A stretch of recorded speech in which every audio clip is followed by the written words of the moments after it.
It's one of those horrible blusts. Really want to go out and do much, so I really didn't want to go out and start fetching any TVs. So I went hunting around, looking for TVs that I could do something with in the house. And there are a couple, and there's this one that I'd completely forgotten about. I'm sure I've done a part one of this, but as I just saw this in my other little workshop, which is part of the house, which I don't use anymore, but some people may remember when I first started doing TV repairs, that's where I did it from. Anyway, this was just lying there. I had got no idea what it was. I know it didn't belong to a customer, so it must have been a TV that I was given. So I decided to plug it in, and look at this. All the LED lenses have come out.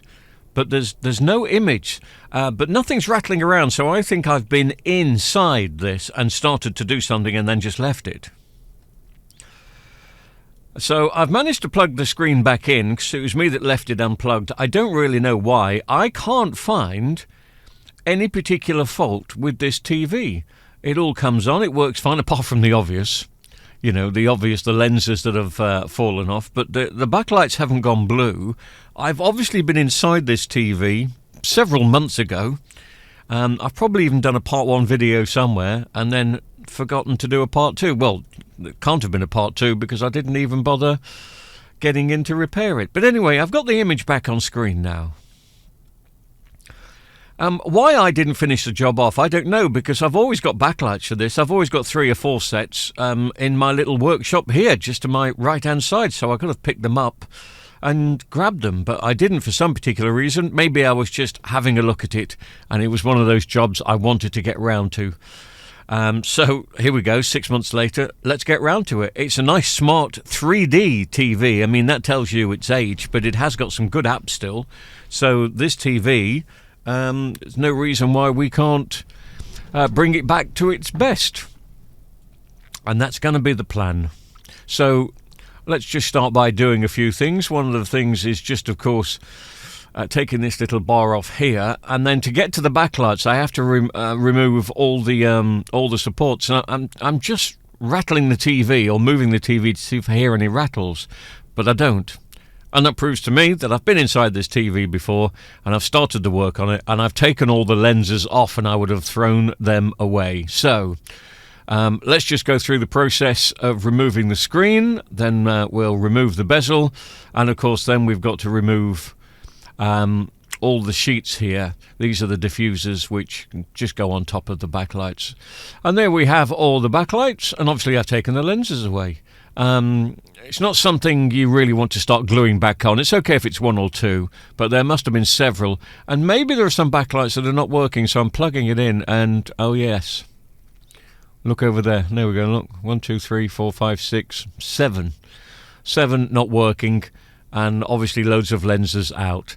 The cost of the brand new set of backlights for these is really minimal. I think China are selling them for about 5 or 6 quid at the moment, including postage, so...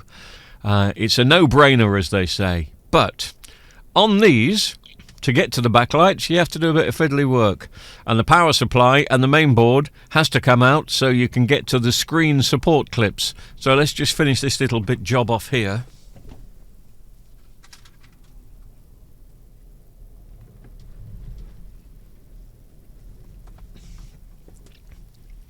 Also got to get the isolating sheet off. And then you'll see all those clips that are underneath. So there's screen bezel clips, and I just get 2 screwdrivers, push them in, and then slide them to either the left or the right, whichever way they're pointing, and then they will all come out. And also get out all the other little clips from around the side too. And once I've done that, it's a case of just getting these, well, technically 8 strips, because they're joined together in the middle. But once they're joined together, they just make up 4 long strips of an A and a B. It's quite easy to unplug the cables. Some you have to use a screwdriver. It gets a bit messy. But with your fingernails, just pick it up with the little pointy bits that are sticking out. The little clips, and you can lift it off. And then you have the fun of just removing the backlights and putting the new set in.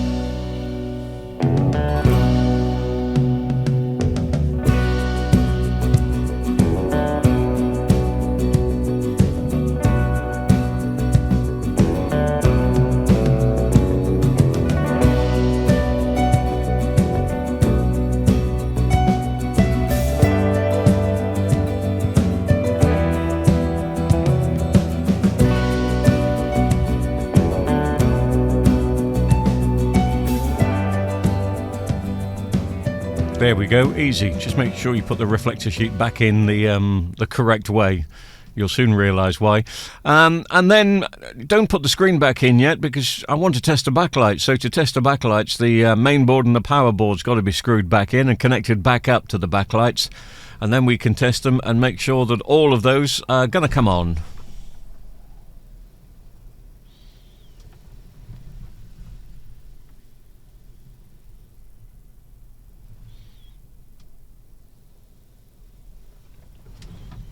Let's plug them in and see what happens. Lovely. All looking good. So once again, it's a case of just putting the clips back in. Now, these clips have been in for, well, this is a 9-year-old TV, so the clips have been in for 9 years. And obviously they're going to be a bit fragile and a bit brittle, and some would have broken. Don't throw the broken ones away, because they easily, if you just put them all back in so they look like they're together, but then just use a little bit of glue. That's all you need, a little bit of glue, and just give it an hour or two to set. It will be fine. And I used a B700 there. These little sticks are 10mm, and they're just the right size for this sort of job. And sometimes if you need to stick lenses back on, 10mm is a great size to do it. Anyway, reflector sheet back in, also the diffusers back in. Now I've got to put the screen bezel back on and around, and the screen goes back on. It's a bit of a snug fit, this screen. It's not really a fragile screen, though. Don't manhandle it, but it's not too much of a delicate thing. It's quite a thick screen. It's quite well made. Just make sure you get that in place. I always then scrub at the bottom. It's always the bottom of the TV that's a little bit on the grubby side, so it's best to do that first before you put the top screen bezel on, which I'm doing now. Now I can clean the rest of the TV later. So that's in. It's just nice and easy how the rest go together. So easy how these bits go in, and the rest of the TV, just give me a few seconds and I'll get the speakers in, I'll get the covers in, I'll get everything wired up. Well, make sure the IR sensor is all sorted out as well.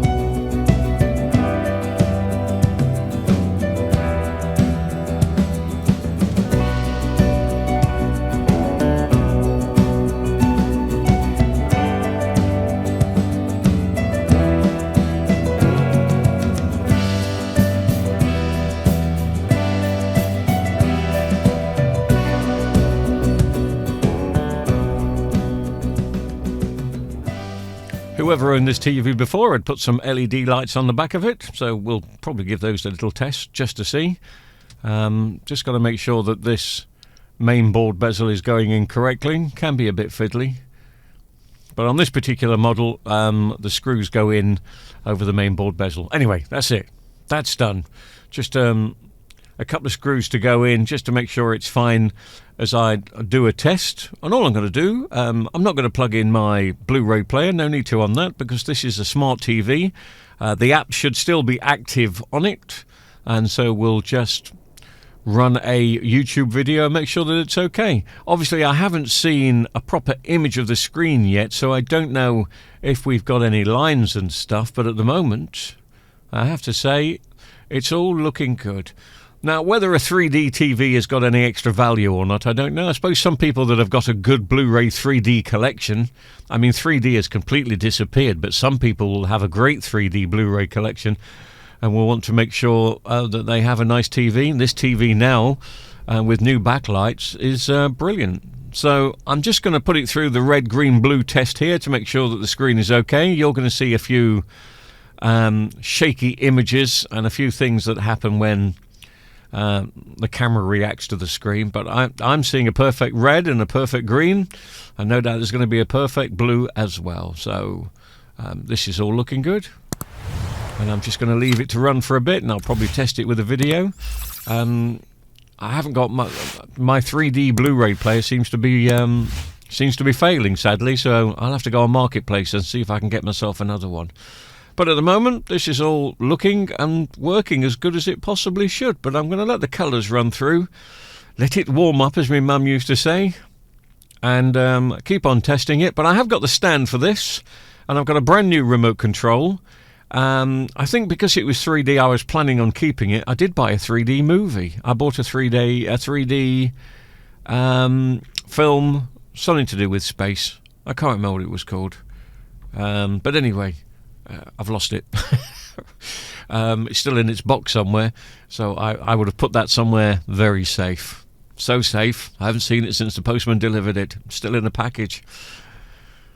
But it's a nice TV. I'm glad I've managed to get this one up and running. Why I've left it so long, I just don't know. It's just one of those jobs that's just been standing there, waiting to be done. And today, it's been done. And this is a nice LG 42 Full HD Smart 3D TV.